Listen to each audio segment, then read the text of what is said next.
Hey guys, I've been really excited to do this interview for weeks now. I have my really dear friend Pamela Rose here with me. I think for a lot of you, Pamela won't require much of an introduction, but she's had her own rough journey with MECFS and thankfully for quite a while now has been fully recovered and now does just such amazing work helping and supporting people, so many people, such a long wait list for this amazing woman, but also a lot of resources that she has available immediately for people just to support people on their chronic health recovery journey. So Pamela, I'm happy to have you here today. Thank you for doing this. I'm so happy to be here. It's great to see you and talk about this important topic. Yeah, and we're gonna dive into some specific things in this video about some of the things that you're seeing when you're working with people about, outsourcing your recovery or perhaps coming at things not quite in the best order when trying to navigate your recovery. And I'll link up here on the screen for people who haven't seen one of your first interviews here on the channel where you share in depth about your journey with MECFS. But for people who haven't seen it, could you just share a quick recap for us now about what you personally went through with this? Yeah, sure. Gosh, it's difficult to say when it started, but I was formally diagnosed in 2009, 2010, and it followed a spell of ill health, and my body was trying so hard to kind of keep going, but eventually, like many people, it unfortunately it stopped. And I was formally diagnosed with ME/CFS, and it took me 7 years to get from that point to what I would say was, back to kind of where I wanted to be. And although I wasn't what would be described as severe, I spent a good chunk of time housebound, not able to work, and I'm feeling really, as we do, really worried and concerned that that was what life was going to be like. But then I started to gradually piece together what was going to help, and I did it. I got through. I got back, and like I say, 7 years later, I considered myself to be one of the lucky ones that was back living a full life again. And you and I wanted to have this conversation just, I think, because you were on the channel quite a long time ago. You've been on a couple times, and you and I talk all of the time, probably every week, I'd say, just about. I'm so glad that we've become friends. And you've worked with so many people in the years since you recovered. So of course you're seeing a lot of different things, some different themes, some barriers. And I've had countless people reach out to me and tell me that they've worked with you and they just adore you and are so appreciative of the support and guidance that they've gotten from you. So I know that you're doing really, really good and important work with people. So, what are some of these themes? What would you say are, like you talked about outsourcing recovery? What do you mean by that? Yeah, so I mean, yeah, thank you. That's so sweet of you to say those kind words. But I love what I do. I wish I didn't need to do it. I wish the world didn't need fatigue coaches, but I love what I do. And I mean, gosh, Raelan, I've helped. If you include my group programs, I've helped 1,000 people or more now, and I that means I've seen so many journeys. Yeah, I've seen people at all different stages of their journey. I've seen how journeys tend to go, and I pick up on certain things that I find myself thinking, I wish I could find people earlier. I wish I could find people, early on in their journey and get some helpful wisdom across to them so that they didn't, perhaps inadvertently waste time and find themselves on the right path that bit earlier. And one of those things is that I do see people who, with the best of intentions, are sort of doing things in the wrong order. They are I wrote a blog a couple of years ago called Don't Outsource Your Recovery, because I was seeing people who were paying lots of money and spending, money, time, energy on programs, treatments, healing protocols, all sorts of amazing things, but they hadn't cracked the sort of important basics yet. They hadn't got themselves into a healing state. They hadn't found that steady place where their system was ready to kind of receive all of that lovely help. So it kind of means that at best, it doesn't all kind of land and take effect. Their system isn't ready to accept, and it doesn't have, as much of an effect as it can. At worst, they're wasting their time and their money, So that's why I thought it would be really helpful to just, for us to maybe try and get some helpful pointers out to people.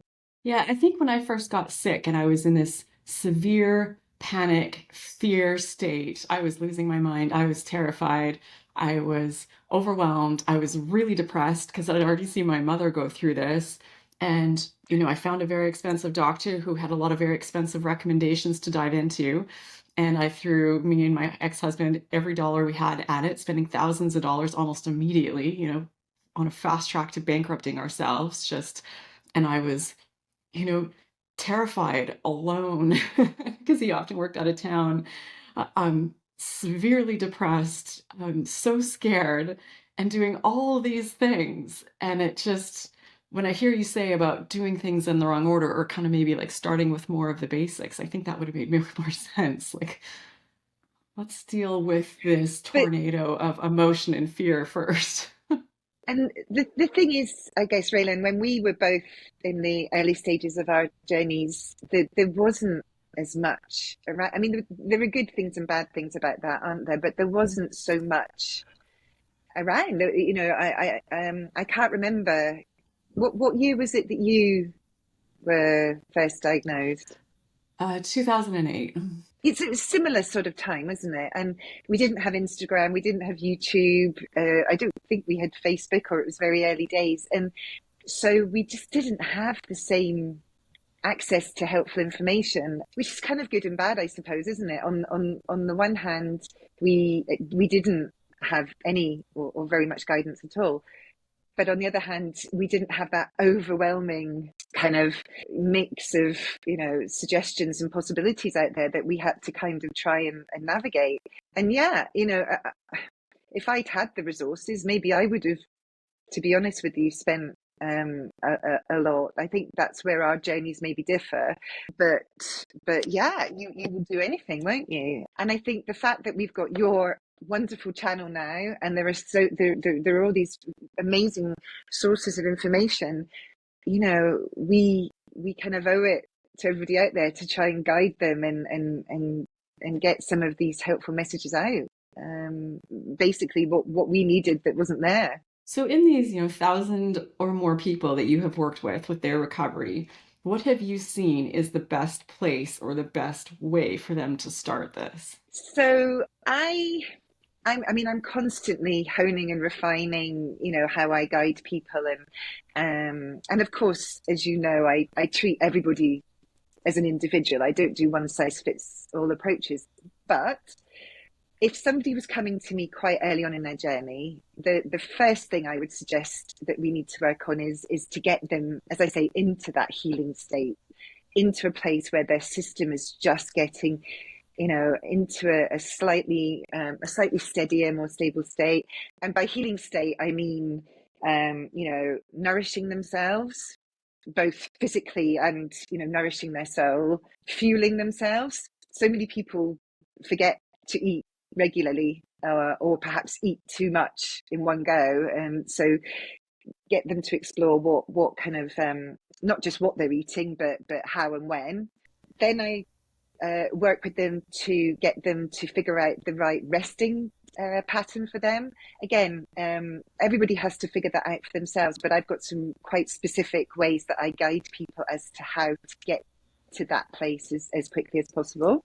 Then it's about how they can find and hopefully stay in a calmer state. So what can they do to calm their physical self, but also their mindset? And finally, but possibly the most important, is to start to figure out how to manage their energy levels. People often call that pacing.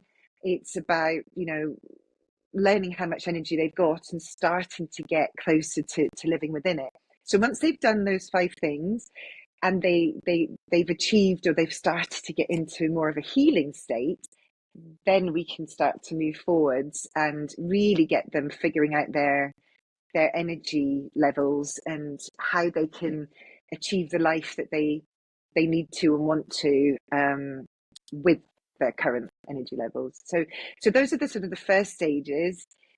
When the time's right, it's then about guiding them and coaching them and helping them figure out how to gently start to do a little bit more, and push their tolerances of things, and really start to get their journey just at least moving in the right direction a little bit, get some motion going. And it's really only then that I think it's helpful to start to really bring in these additional practices, whether it's alternative therapies or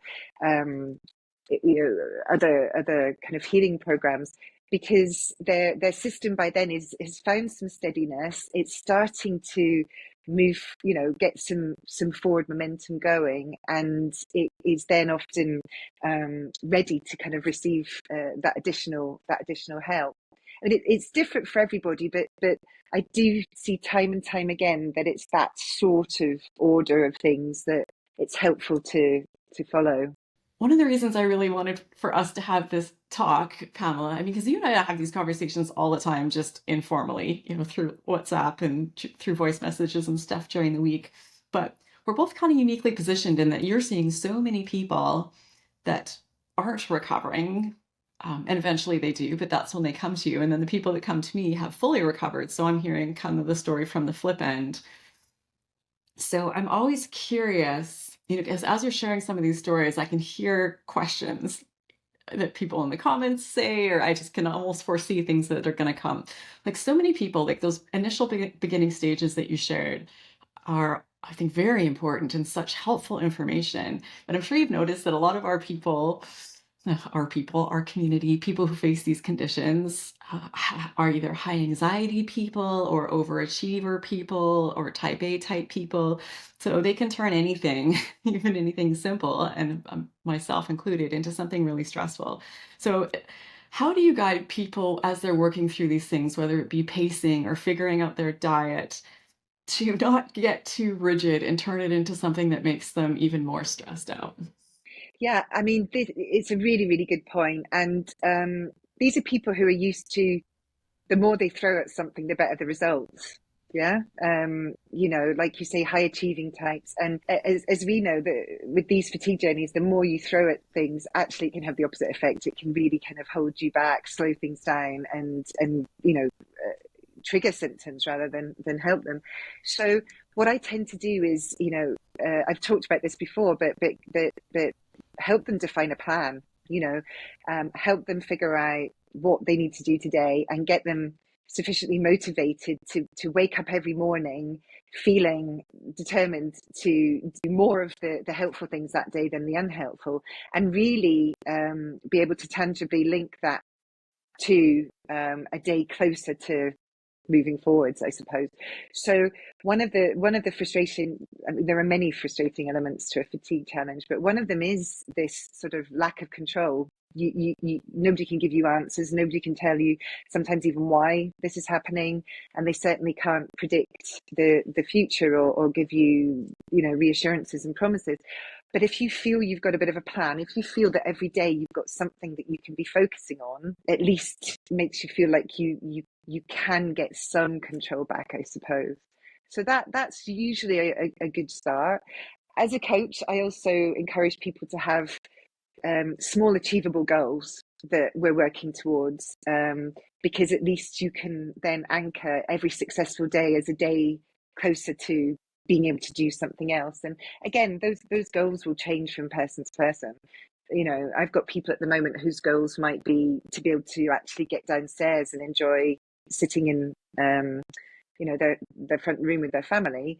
Other people are at a stage where their goal might be to be able to walk for 20 minutes a few times a week, or maybe they're working towards being able to get back to work. But having something that you're aiming for helps with motivation, and ultimately helps them sort of stay the right level of determined most days. I think that element of control is So important, because when people don't have it, that's like when the hopelessness can set in pretty badly and all the days start to run together, and a feeling of why bother, and a feeling of just getting really jaded and angry and hurt that this is happening to you. And it's interesting what taking back control looks like. It seems to be different for a lot of different people, but so much of it seems to tie into that kind of brain training aspect and working with your nervous system. For me, when I recovered, I've talked a lot about how movement or exercise was a big part of my recovery, but that was just me taking back control, and it was just doing 1 minute a day. And, sometimes there'd be some symptom flares, but it felt like I was in charge of my recovery finally. And for other people, that's food. For other people, that's all different sorts of things. But just having a plan, feeling some sense of control, and then slowly expanding your activity from that place of feeling safe and everything's okay, and things start to at least for Yeah. me, the symptoms start to dissipate. It's not a perfectly straight line, of course. You still have some bad days or some bad weeks, but overall, it's going the right direction. And then it's like, okay, I can do this as long as I can see that I have some control over this and that I'm going the right direction. I can keep going. That for me, Yeah. that was all the motivation I needed to keep getting out of bed in the morning, even on the tough days, and keep going at it. And it's interesting that you mention about brain training and neuroplasticity. That should be a feature of everybody's plan and everybody's journey. From the early stages, I think finding ways to manage those mindsets and get into a more kind of accepting, constructive, resourceful place is really important and really helpful. And a big part of that is, as you say, that control piece. If you feel there's something, it's very difficult to feel hopeful and accepting if you don't believe there's anything you can do to improve your situation. So it, they both go hand in hand, don't they? It's about the practical stuff and feeling that it's starting to help, starts to improve how you're feeling emotionally and mentally, which then spurs you on to do more of the practical stuff, and you end up with this lovely sort of positive upward sort of spiral. The brain training, I know on your channel you talk a lot about brain training, and I see it achieving so much good, and people benefiting massively. But again, I think it's about recognizing what kind of neuroplasticity and brain training is right for you at the stage you're at in the journey. Yeah, I've had a lot of people on the channel who had almost immediate success with brain training. It just clicked. But a lot of people said they heard about it years ago, they tried it, it didn't click. And then years later, it ended up being quite a bit of what they learned about in that course that ended up helping them. So being in the right place, having the right mindset going into it, a bunch of different factors definitely seem to play in. And also understanding and trusting yourself and your own judgment on all of this. There are lots of different brain training programs out there. They're not all going to be for everybody. And a lot of what people are telling me they find success is when they have flexibility in brain training, so they can either take pieces from different programs and put together something for themselves that works for them.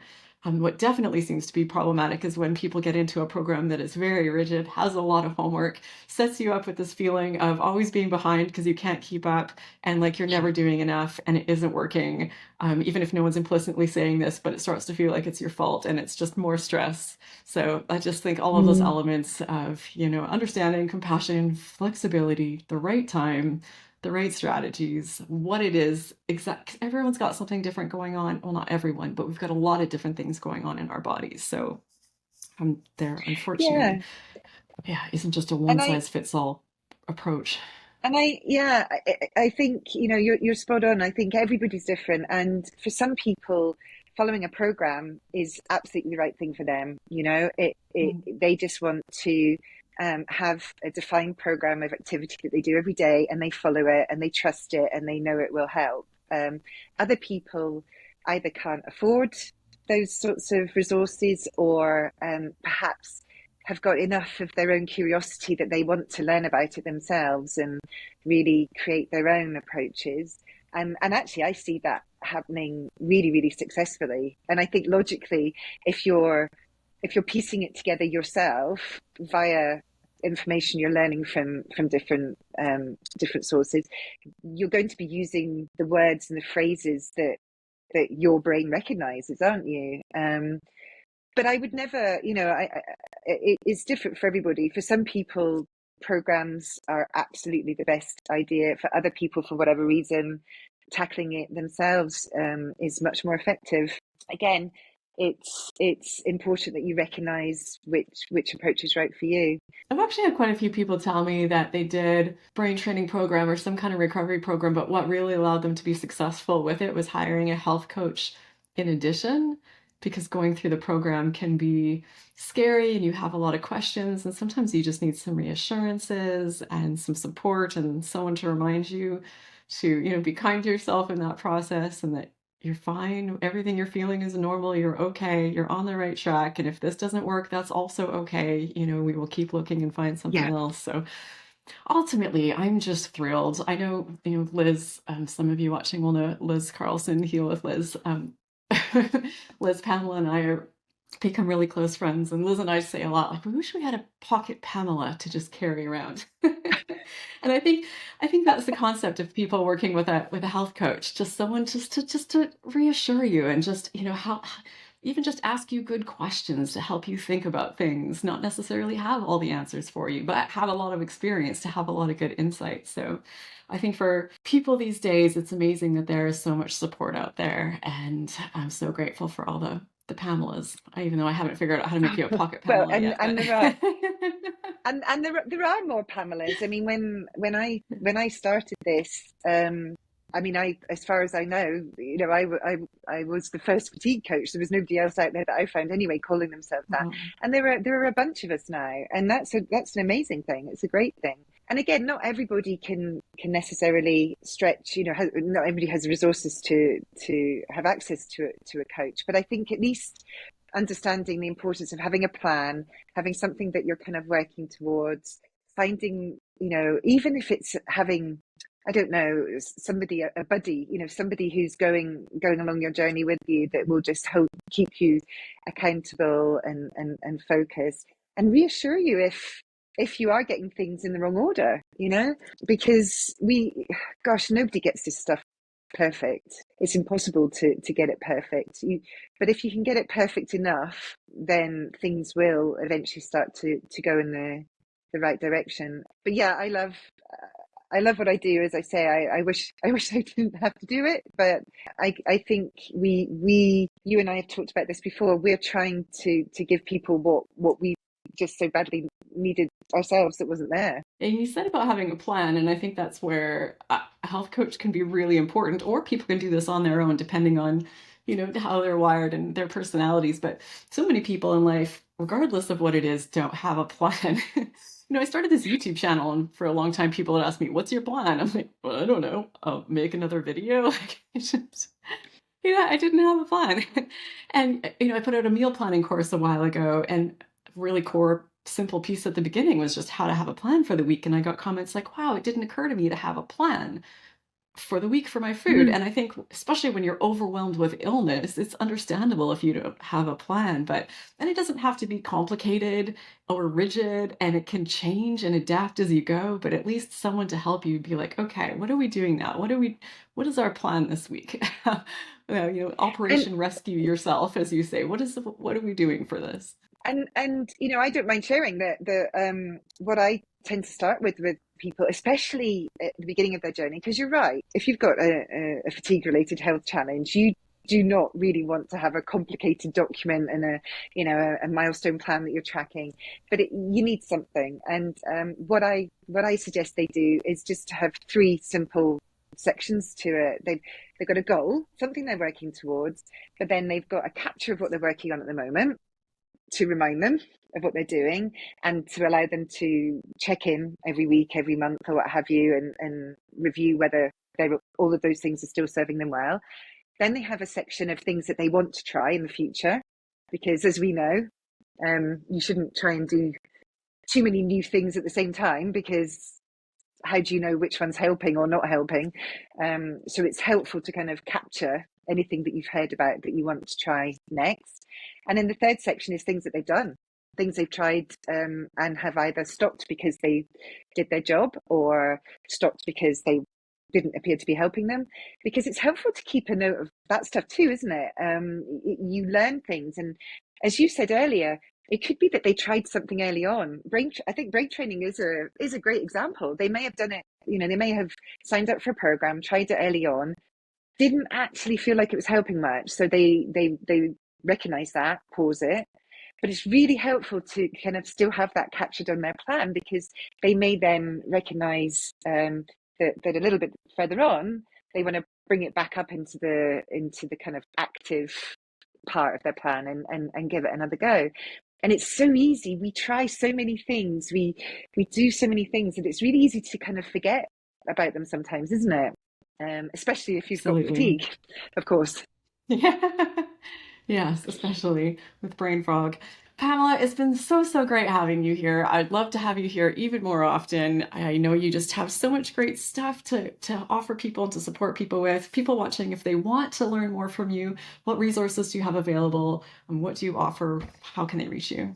My website is probably the first place to find me, which is pamelarose.co.uk. Or you can even just type in fatigue.coach and you'll get me. I'm on Instagram and Facebook and LinkedIn, and my name on there is at My Life Rescue. And yeah, one-to-one coaching is my sort of premium service, I suppose. But I do what I can to run webinars every few weeks on helpful topics, just to get some help out there to people in a more accessible way. And I do have some courses and programs as well, which are on my website. But yeah, that's the best place to find me and start. And if anybody's watching this and they want to reach out, get in touch, ask me some questions, find out a little bit more about what I do, then I would love to hear from you. Amazing. People watching, if you have a way to get Pamela in your life in any capacity, I highly recommend you do it. My life has been so much better for it. She is a beautiful person, a helpful person. She was even my life coach for a while. She's just such a gem of a person. So yeah, thank you so much, Pamela, Well, for I doing this love you today. I really too. appreciate I it. love you too, Raelan, and I am very pleased that you're in my life too, and in everybody else's, because you do so much good. Gosh, we sound like we're doing this big love in here, don't we? But it's genuinely true. It really is And genuinely do you true. know? Let's end on a really lovely note, because one thing with these fatigue journeys is it's really difficult to believe that good things will come from them, isn't it, while you're living through it? But good things can come from them. And I've met and made some wonderful friends, including you, including Liz, who we must give a wave to. And thank you so much to all of you who are watching. I hope you enjoyed this as much as I did. I hope you reach out to Pamela. And I want to send our channel member shout out today to Lynn Kennedy. Lynn, thank you so much for the support. Big hugs to all of you who are watching. I appreciate all of you so much as well. Thank you for watching. I hope you got something out of this, and I hope to see you in this next video.